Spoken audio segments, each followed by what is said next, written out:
And it wasn't easy. It was a journey na talagang such a miracle na na-survive namin lahat ng lahat ng mga pagsubok na yun.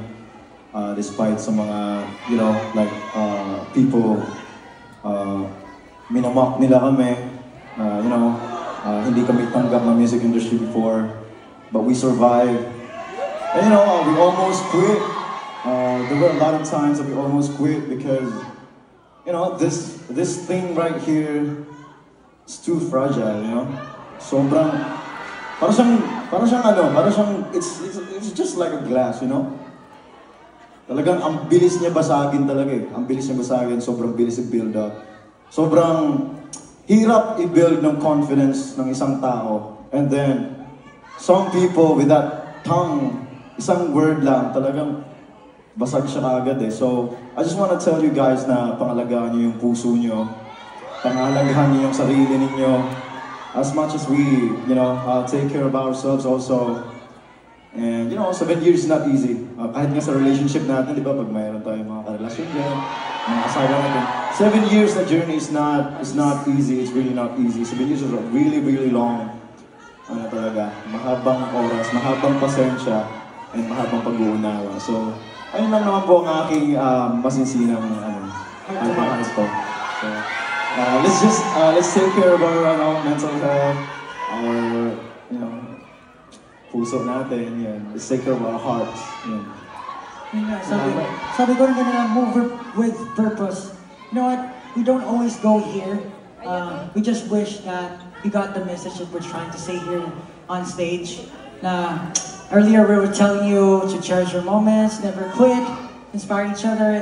Those are trite statements. Gas-gas na. Pero sometimes, sa gulo ng mundo, parang kailangan mo lang ng reminder from your friend, from each other, para mag-inspire kayo, ma-motivate kayo to do the things you love. So, yun, sana nakuha niyo yung message namin dito sa concert namin. And hopefully, we get to come back and perform on a bigger stage. Together with you guys and with your friends. So, yun nga, katulad na namin sinasabi, lagi namin sinasabi, be an inspiration to each other. Maraming salamat. Before we perform our last song, ano to eh? Favorite mo to eh? Right. Pasensya na guys, mabuyat kami. Medyo pinipikit na ako dito eh. Pero para magising kami, or for all the people who doesn't understand Filipino, can you please turn on your light sticks and put it on?